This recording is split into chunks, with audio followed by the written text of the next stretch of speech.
Welcome, everyone. Today, I'm going to take you into the most powerful, emotional, and world-changing story of a man who didn't just look up at the stars. He changed the way the world looked at itself. His name is Galileo Galilei. But this is not just a story about a scientist. This is the story of a rebel, a dreamer, a truth seeker who refused to be silent, even when the entire world was against him. This is the story of a man who was punished for being right, a man who was told to shut up, a man who was told to stop thinking, a man who was told to believe what others say. But he refused. He chose truth over comfort. He chose science over silence. He chose pain over pretending. He was not born rich. He was not born famous. But today, the world remembers him as the father of modern science. His story is filled with childhood struggles, family sacrifice, giant discoveries, and the most dangerous thing in history: a mind that refuses to stop thinking. And here's the best part. This story is not just good for your heart, it's also great for your English. Because the way I tell it, in very simple, clear, powerful English, will help you improve your vocabulary, listening practice, speaking, and fluency. So if you want to grow in life and grow in English, then don't just watch the beginning. Watch till the very end. This is not just a biography. This is not just a lesson.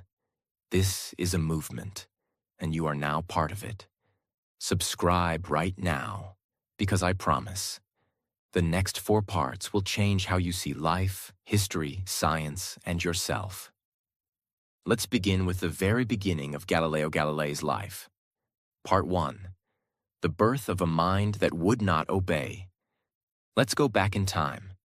Not 100 years, not 200 years, but more than 450 years ago, to the year 1564.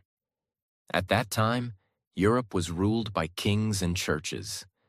There was no electricity, no mobile phones, no science as we know it today. Most people believed that the earth was in the center of the universe. They believed the sun moved around the earth, because that's what the church told them. And if the church said it, it was not a theory, it was truth. If you questioned it, you were a sinner. You could be killed. In short, people were not allowed to think differently. And then, on February 15th, 1564, in the city of Pisa, Italy, a baby boy was born. His name was Galileo Galilei. Galileo was not born in a palace. He was born into a poor but intelligent family. His father's name was Vincenzo Galilei. Vincenzo was not just a musician. He was a thinker. He believed in asking questions, testing ideas, and breaking old traditions. He even challenged some rules of music that people believed for centuries. That spirit, the spirit of rebellion, of courage, of thinking freely, was passed on to his son. His mother's name was Giulia Ammannati. She was strict, strong, and wanted her children to succeed.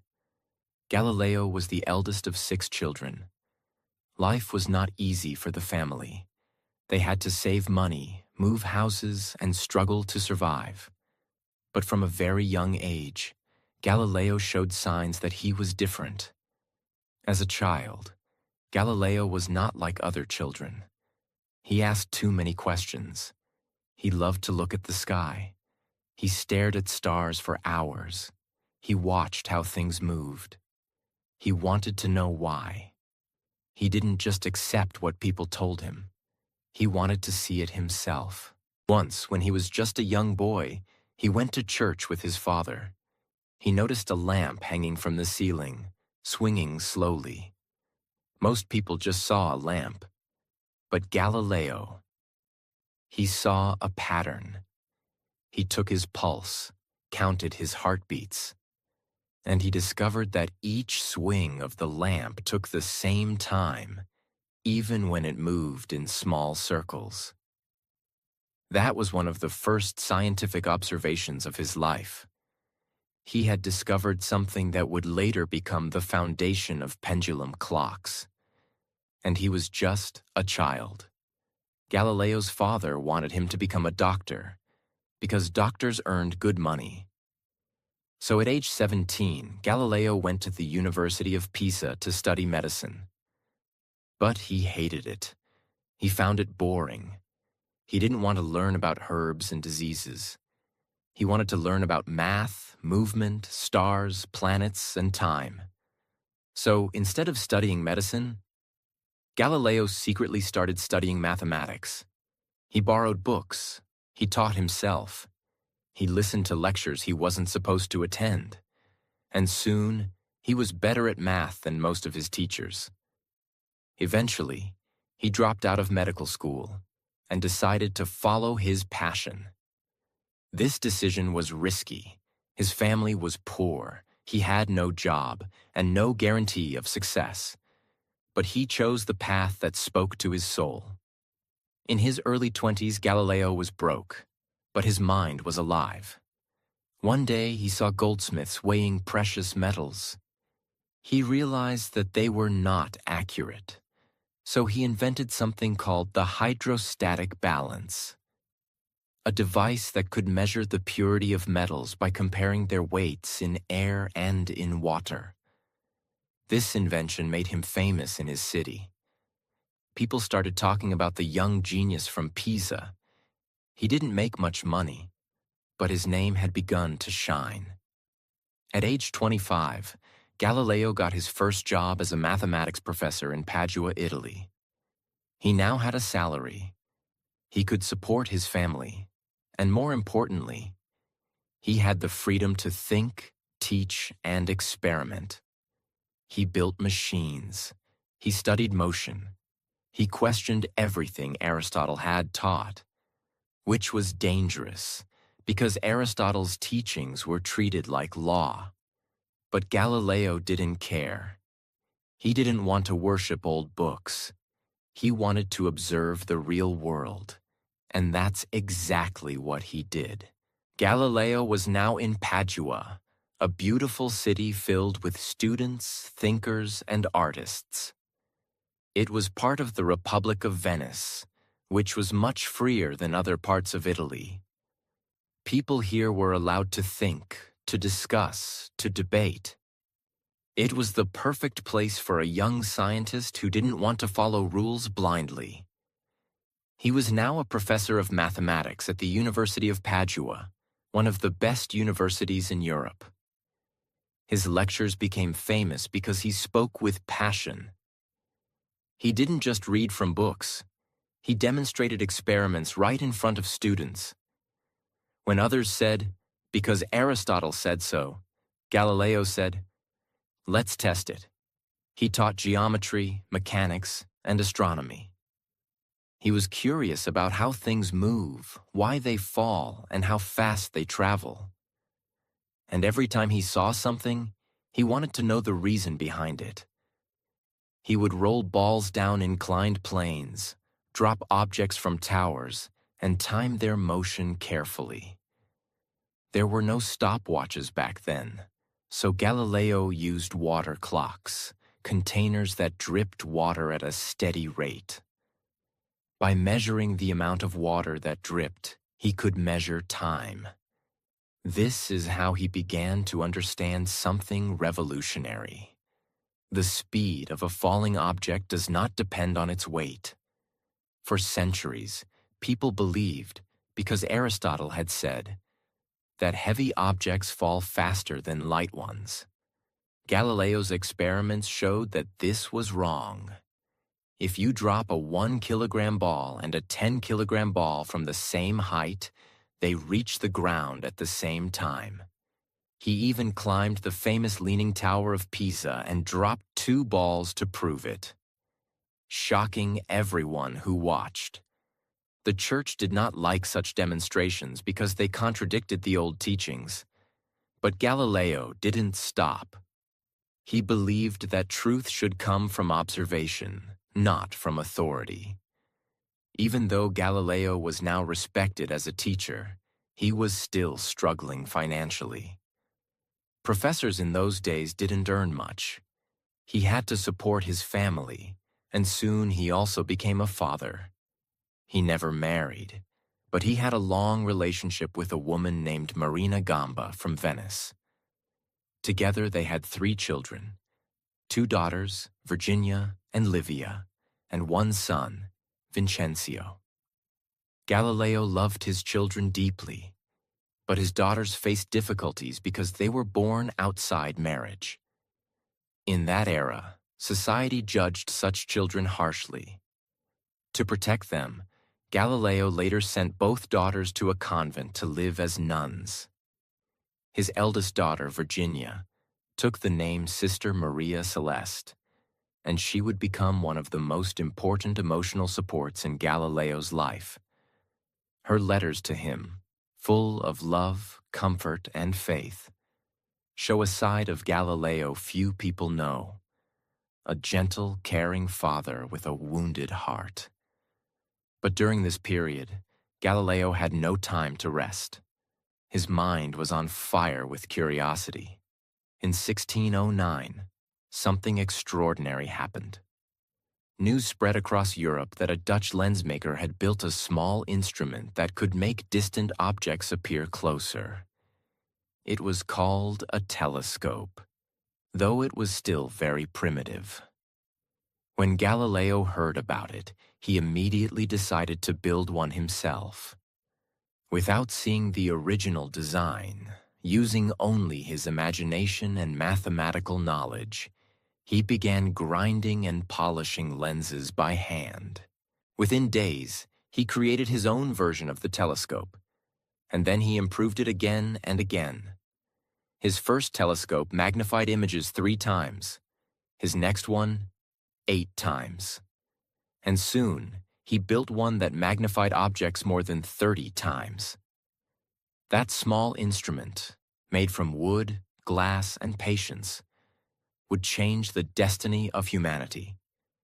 One clear night, Galileo pointed his telescope toward the moon. What he saw shocked him. Everyone believed the moon was a perfect, smooth, divine sphere. But through his telescope, Galileo saw mountains, valleys, and craters. He realized the moon was a world, not a perfect heavenly body. Then he turned his telescope toward the Milky Way, that soft, cloudy band of light across the night sky. To the naked eye, it looked like a mist. But through Galileo's telescope, it became something unimaginable. Millions of tiny stars. For the first time in human history, people saw that the sky was not what they thought it was. Then, one night, Galileo looked at Jupiter, the giant planet. To his surprise, he saw 4 small stars near it. But the next night, they were in different positions. And the night after that, they moved again. He watched them for days and realized they were moons orbiting Jupiter. This was the first proof that not everything in the universe revolved around the Earth. That discovery shook the world. Galileo quickly published his findings in a book titled Sidereus Nuncius, The Starry Messenger, in 1610. It became an instant sensation. He described the moon's mountains, the stars of the Milky Way, and Jupiter's moons. His words traveled across Europe. Scientists were amazed, philosophers were confused, the church was suspicious. Suddenly, Galileo became a celebrity. He was invited to the court of the Grand Duke of Tuscany and was made the chief mathematician and philosopher to the Duke. He now had wealth, respect, and freedom. But fame also brought danger. Because Galileo's discoveries supported the ideas of Nicholas Copernicus, who had said that the Earth moves around the sun, not the other way around. At that time, the Catholic Church had declared the idea of a moving earth as heretical, against the Word of God. Yet Galileo's telescope gave clear evidence that Copernicus might be right, and this made the Church furious. Priests and scholars started attacking Galileo. They said his telescope was lying, that it created illusions. They accused him of trying to destroy faith and rewrite the Bible. But Galileo wasn't fighting religion. He was fighting ignorance. He believed that God gave humans intelligence so they could discover his creation, not remain blind. He said, "I do not feel obliged to believe that the same God who has endowed us with sense, reason, and intellect has intended us to forgo their use." He tried to explain that science and faith could exist together, but the Church didn't want to listen. For them, power came from control, and control came from silence. And Galileo was a man who refused to be silent. Galileo continued his observations. He turned his telescope toward Venus, the bright planet that shines in the evening and morning skies. What he saw next became the strongest evidence for the Copernican system. Venus showed phases, like the moon. Sometimes it appeared full, sometimes half, sometimes as a thin crescent. This could only happen if Venus orbited the Sun. That meant the Sun was truly at the center, not Earth. It was undeniable. Galileo had the proof, but his proof was too dangerous for his time. By 1616, the tension between Galileo and the Church had grown unbearable.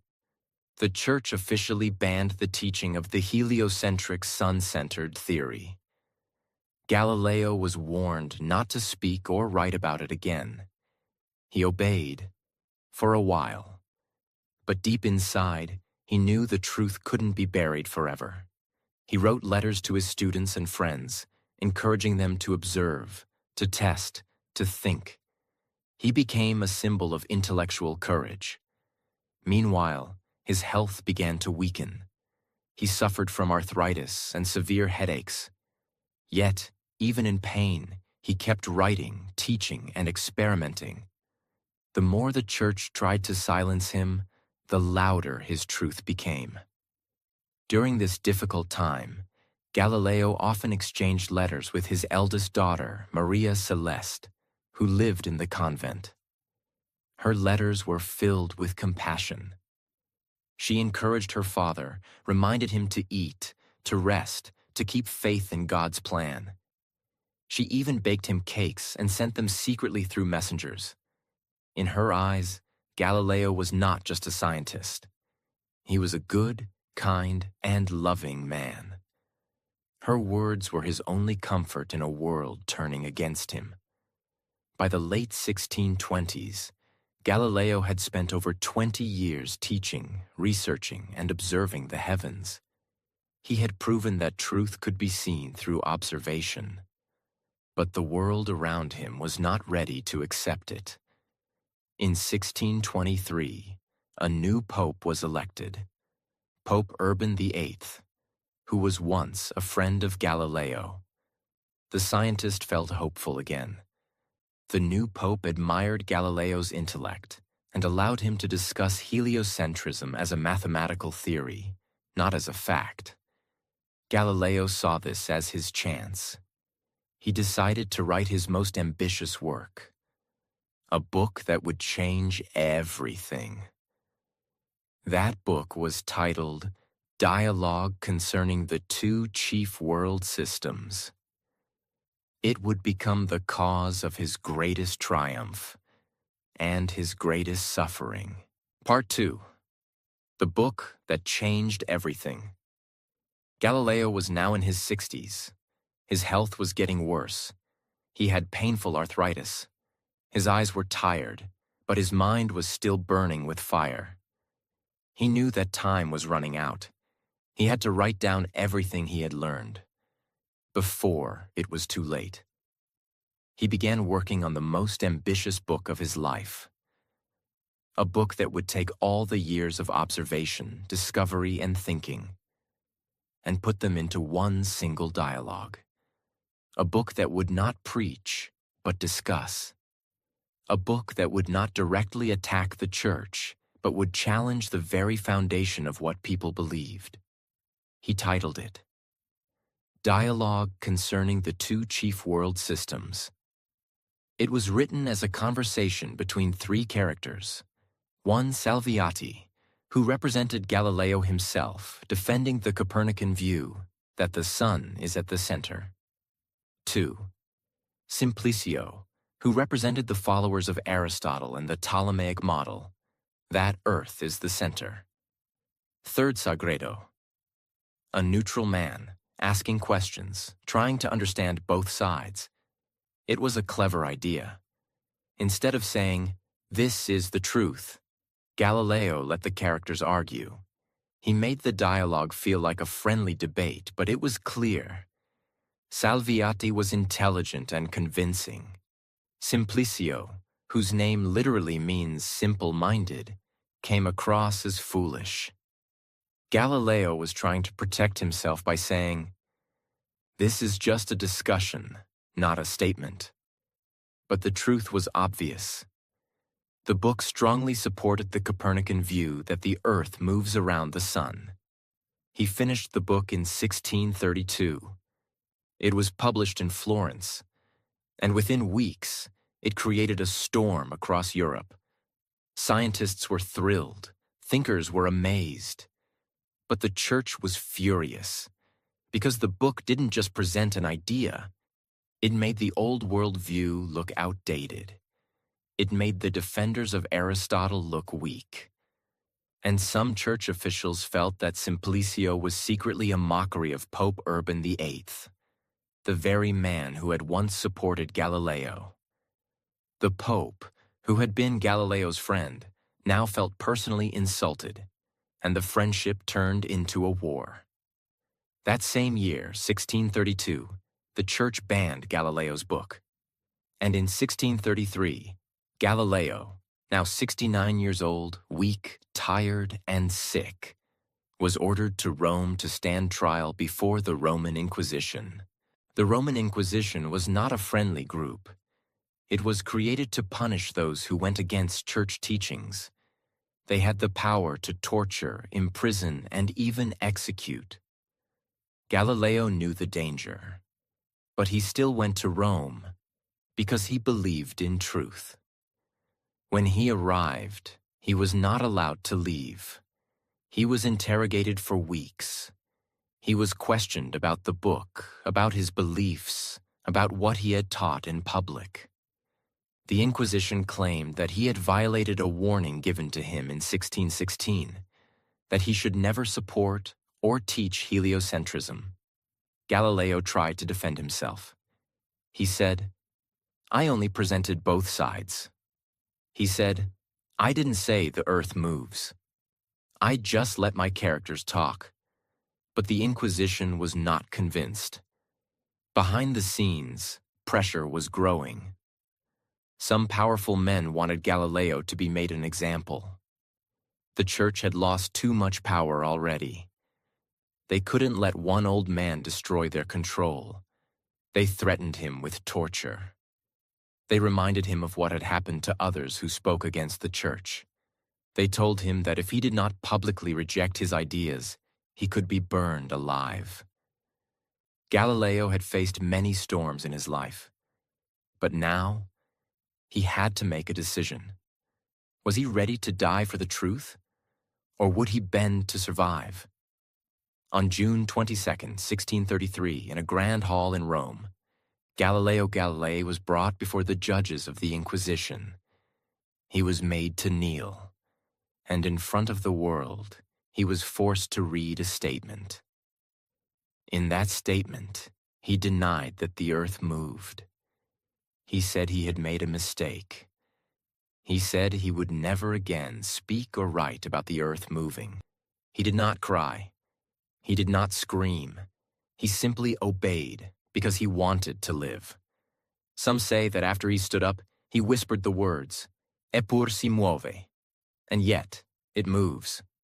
Did he really say it? We may never know. But those words became a symbol, a whisper louder than a shout, a sentence that told the world, "You can silence my voice, but not the truth." After the trial, Galileo was not executed, but he was given a harsh punishment. He was sentenced to house arrest for the rest of his life. That meant he could not travel, not teach, not write freely, not meet friends, not go to public places. He was a prisoner in his own home. He was first kept in a house near Siena. Later, he was moved to his own villa in Arcetri, near Florence, the same place where his daughter, Maria Celeste, lived in the convent. Even though he was under house arrest, she stayed in contact with him. She cooked for him, prayed for him, and wrote letters filled with love. But just months after his trial, tragedy struck. In 1634, his beloved daughter Maria Celeste died from illness. Galileo was heartbroken. He had lost not just a daughter. He had lost his closest friend. His health worsened. His body became weaker. His eyesight began to fail. By the year 1638, Galileo was completely blind. He had spent his whole life watching the stars. Now he could see nothing. And yet, he didn't stop. Even in blindness, even in isolation, Galileo kept working. During his house arrest, Galileo was allowed to receive a few visitors. One of them was a young student, Vincenzo Viviani, who would later become a famous scientist himself. Another was Evangelista Torricelli, the man who invented the barometer. Galileo dictated his thoughts to them. He couldn't write anymore, but he could still think. He could still dream. And in that darkness, he completed another major work. 2 new sciences. This book did not talk about the universe. It talked about physics, motion, strength of materials, speed, acceleration, and mechanics. Even under arrest, even after being silenced, Galileo was creating the foundation of modern science. The book was smuggled out of Italy and printed in the Netherlands in 1638, far from the hands of the Inquisition. It became one of the most important books in the history of physics, even without sight, even without freedom, even without his daughter. Galileo kept giving the world new ways to think. He was broken in body, but his mind remained a cathedral of light. As the years passed, the world began to change, slowly. More scientists across Europe were building telescopes. They were seeing the same things Galileo had seen: Jupiter's moons, the phases of Venus, the rough surface of the moon, the stars in the Milky Way. The truth could no longer be hidden. The ideas Galileo was punished for were now being taught in universities. The model of a sun-centered universe was now becoming the standard. But Galileo did not live to see it fully accepted. By the end of 1641, Galileo was very weak.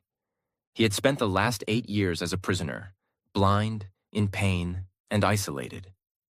On January 8, 1642, at the age of 77, Galileo Galilei took his last breath.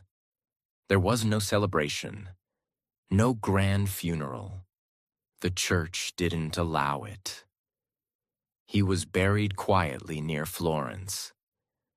But the silence would not last forever, because what he gave to the world could never be buried. When Galileo Galilei died on January 8, 1642, there were no public speeches. No statues were made. No honors were given. He had been a prisoner of the church. He had been silenced, judged, and punished. And yet, the ideas he left behind were already too big to destroy. Because while his body was buried quietly, His truth was not buried at all. The telescope he pointed to the sky, it had already opened a door, and millions were ready to walk through it. His books, they were being copied, translated, and secretly studied in countries across Europe, especially in the Netherlands, Germany, France, and England. His words, they were becoming louder after his death than they had ever been during his life. And that's where his true power began. Because Galileo didn't just make discoveries, he changed the way of thinking itself. Before Galileo, people believed what they were told. After Galileo, people started to ask, can I test it? Can I observe it myself? Can I prove it with logic? This change, this shift from faith in authority to faith in evidence, was the beginning of a new age, the scientific revolution. And the man at the heart of that revolution, the man who lit the spark, was Galileo. In the decades that followed his death, his ideas spread like wildfire, even as the church tried to keep control. New thinkers and scientists began building upon Galileo's work. In Germany, a man named Johannes Kepler had already begun to publish mathematical laws of planetary motion. He believed in the heliocentric model and used mathematics to show how planets moved in elliptical orbits, not perfect circles. Kepler and Galileo never met in person, but they respected each other deeply. Kepler wrote letters encouraging Galileo, and Galileo's telescope gave real physical proof that matched Kepler's equations. This combination, observation and mathematics, became the foundation of all modern science. Then came René Descartes in France, a philosopher who famously said, "I think, therefore I am." He supported Galileo's way of doubting, testing, and reasoning. The spirit of logic and method was now alive across Europe. But the most important person who picked up Galileo's torch was born in the very same year that Galileo died. In 1642, the year of Galileo's death, in a small village in England, a baby was born. His name was Isaac Newton. And as Newton grew up, he studied everything that Galileo had discovered. He learned about falling objects. He read about acceleration. He saw how Galileo had questioned Aristotle and dared to think differently. Newton once said that his own success came because he was standing on the shoulders of giants. One of those giants was Galileo. Newton would later develop the laws of motion, the law of universal gravitation, and create a new form of mathematics called calculus. It's almost poetic. Galileo showed the world that the apple falls. Newton showed why. But Galileo's impact wasn't just limited to science. His life story became a symbol of courage, of rebellion, and of freedom of thought. Writers, artists, and philosophers saw Galileo as a man who had fought power with truth. Voltaire, the great French philosopher, called him a martyr of reason. Plays were written about him. Books were inspired by him. And slowly, the church itself began to change. At first, they stayed silent. But time has a strange way of forcing the truth to rise. In 1718, more than 75 years after his death, the church lifted its ban on Galileo's dialogue concerning the two chief world systems. It could now be published, but only in a corrected form. Still, it was progress. Then, in the 1800s, scientists around the world started to publicly celebrate Galileo as the father of modern science. His birthday, February 15th, became known in some parts of Europe as Galileo Day. Schools began teaching his work. Towns and cities named streets after him. Telescopes and observatories were built in his honor. And yet, the biggest moment of justice had not come yet, because the Catholic Church, the very institution that silenced him, judged him, and locked him away, still had not admitted its mistake. That would take time. A lot of time. Fast forward now. Not 10 years, not 100 years, but 350 years after Galileo's trial. In the year 1992, Pope John Paul II, the head of the Catholic Church, stood in front of the world. He gave a historic speech, and in that speech, he said something the Church had never said before: that the Church had been wrong to condemn Galileo, that Galileo was a man of faith and science, and that his punishment had been unjust. The Church officially cleared Galileo's name, more than 3 centuries after his death. The truth had finally been accepted. The voice that had once been silenced was now being honored by the very power that had tried to destroy it. It was late, but it was beautiful. Galileo's influence also reached space. In 1989, NASA launched a spacecraft named Galileo to study Jupiter and its moons, the very planets he had seen with his telescope 400 years earlier. That spacecraft sent back thousands of images. It discovered new details about the atmosphere of Jupiter, the structure of its moons, and the movement of its rings. In many ways, it was as if Galileo's eye had returned to the stars, not through wood and glass this time, but through steel, fire, and space. When the spacecraft ended its mission in 2003, it was crashed into Jupiter's atmosphere. A final poetic goodbye. A man who once stood on Earth and looked at Jupiter was now having a machine named after him become part of that very planet. Even today, Galileo's name continues to shine. There are craters on the moon named after him. There are schools, universities, museums, and science institutes around the world carrying his name. He is studied in every physics class, every astronomy course, every scientific textbook. In Italy, near Florence, where he had lived his last years in house arrest, now stands a tomb of honor. Inside the great Basilica of Santa Croce, the same church where Michelangelo is buried, Galileo's body was moved there in 1737, nearly 100 years after his death.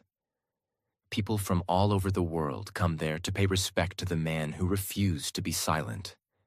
But his greatest legacy is not in stone. It's not in space. It's not even in science alone. His greatest legacy is in how we think. Today, when a child asks, "Why does the moon change shape?" When a student wonders, "How do I know what's real?" When a scientist says, "I need evidence before belief," that is Galileo's voice living on. Because Galileo taught us that. You don't have to be powerful to speak truth. You don't have to follow the crowd to find the path. You don't have to be perfect to change the world. You just need one thing: a mind that will not obey blindly. And that is why Galileo Galilei is more than a scientist. He is a symbol. Part 3. The man behind the genius. Now that the world knows what Galileo achieved in the skies and how his legacy transformed science, it's time to walk into a quieter space, into the man's private world. Because behind every revolutionary, there is a human being. Behind every discovery, there is doubt. Behind every truth-teller is a heart that breaks in silence. Let's begin with what history rarely tells you: the cost of being Galileo Galilei. He was not born into money, and even during fame, he was constantly struggling financially. As a young man, he had to teach, tutor, and build devices just to keep food on the table. Not only for himself, but also for his extended family. He supported his brothers, sisters, his mother, his children, and even servants when he became established. He was responsible for many lives. And even though he was well known, the money never matched the fame. His inventions were praised, but not patented. Others copied his ideas. He gave lectures, but universities often delayed or reduced his pay. He had to write letters begging for salary he had already earned. That was the reality. His scientific spirit was pure. But the world around him, politics, egos, power, was anything but pure. Still, Galileo worked harder than ever. And during the day, he was solving the universe. But at night, he was writing letters to secure jobs for family members or to defend himself against jealous rivals. He was a provider, a father, a teacher, a fighter, and a prisoner of truth. All at once. Now let's finally talk about how he changed the world of science. Not just what he discovered. Galileo didn't just look at the sky. He measured it. He didn't just guess. He tested. He didn't just say, "I believe." He said, "I observed it with my own eyes." And you can too. Here are some of the core scientific breakthroughs he gave us, explained in the simplest way for all learners.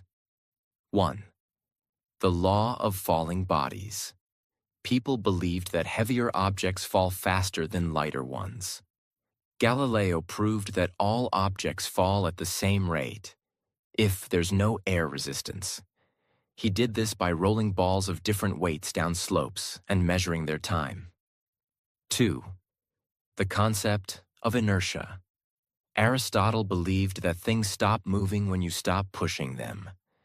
Galileo proved that if there's no resistance, a moving object will keep moving forever. This concept would later become Newton's first law of motion. 3. The principle of the pendulum. He discovered that the time it takes for a pendulum to swing depends only on its length, not on how far it swings. This would become the basis for pendulum clocks, which helped humans keep accurate time for centuries. 4. The scientific method. Before Galileo, people just read old books and believed what was written. Galileo introduced the method of experimentation, observation, and repetition. He said, "Don't believe something just because someone said it. Prove it." 5. The moons of Jupiter. With his telescope, he saw 4 moons orbiting Jupiter. This destroyed the idea that everything in the universe revolves around Earth. It proved that other objects in the sky could have their own systems. 6. The phases of Venus. He showed that Venus goes through phases just like the moon. This was possible only if Venus was orbiting the Sun, not Earth, another proof of the heliocentric model. 7. Sunspots and the imperfect heavens. The Church taught that celestial bodies were perfect and unchanging. Galileo observed sunspots, dark marks on the surface of the sun that moved and changed. This shattered the belief in perfect heavens. Galileo didn't just give us facts. He gave us a new lens to see the world, literally and mentally. He showed us how to ask questions, how to doubt, how to test, and most importantly, how to keep going even when the world calls you wrong. And let's not forget what made him different from many other scientists of his time. He could write beautifully. His books were not just academic. They were lively, funny, and easy to understand, filled with dialogues, characters, and storytelling. He wrote for ordinary people, not just professors. He wanted everyone to understand the universe, not just those with degrees. In that way, Galileo was not only the father of science, he was also the first science communicator, the first to say, "This knowledge belongs to everyone." His voice was silenced. His books were banned. His eyes were blinded. His daughter was gone. His freedom was taken away. But one thing remained untouched: his mind.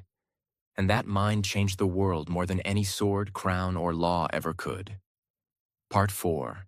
The Final Light of Galileo.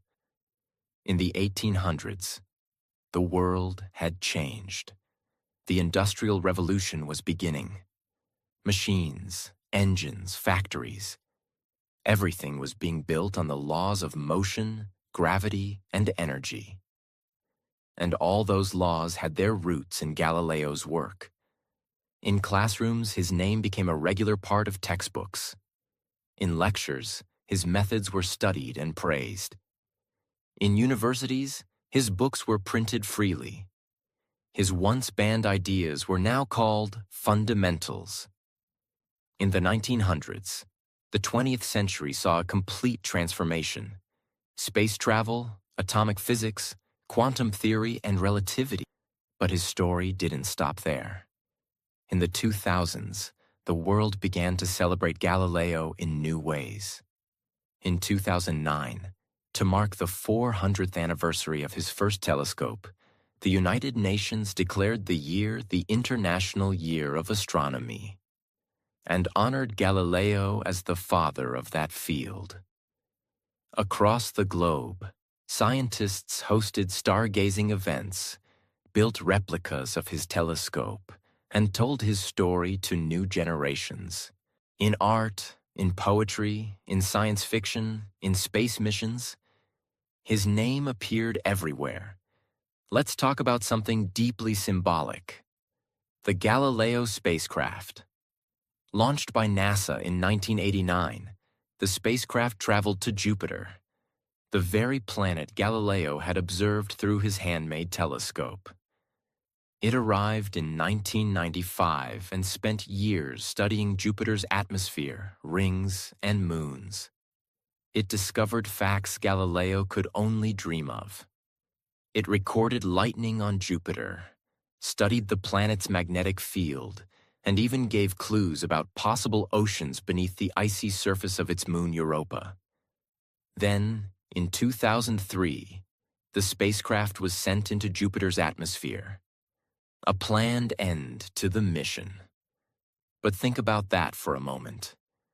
A man who once looked at Jupiter through a glass tube now had a machine named after him, crashing into that same planet, carrying human curiosity to its edge.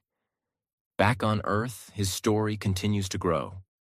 Today, there are schools named after him, statues built in his honor, telescope brands with his name, a lunar crater named Galilei, a moon of Jupiter named Galilean Moon, a GPS satellite system in Europe called Galileo, a 3D digital museum in Florence where his original tools, books, and even bones are preserved. Even in death, he continues to inspire scientists, writers, philosophers, and English learners around the world. And now, we reach the true end. Not just the end of a man's life, but the meaning of that life. So what did Galileo really teach us? Not just that Earth moves, not just that stars are made of fire, not just that science is real. He taught us something far bigger. He taught us that you must ask questions even when others are afraid. You must believe in truth even when no one claps for you. You must keep going even when the doors are closed. You must choose knowledge over fear. You must dare to look through your own telescope and see the world for yourself. He taught us that one man, standing alone with a piece of glass pointed at the sky, can challenge an empire. And that truth, even if whispered, will one day be louder than all the lies. That is the story of Galileo Galilei, a man who was not a king, not a soldier, not a saint, but a man who believed that light travels farther than darkness. And today, that light is still shining. In every classroom, in every telescope, in every sky, and in every mind that refuses to stay silent. Thank you for listening. Now you know his story, not just the facts, but the feelings, the pain, the sacrifice, and the victory. This story was also a lesson in English, in life, in courage, and in humanity. If you're here at the end, you are part of something special.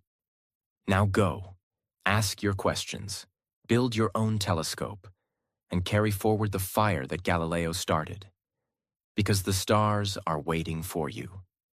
This was the story of the man who brought heaven closer to earth, and earth closer to the truth. Galileo Galilei, forever remembered, forever shining.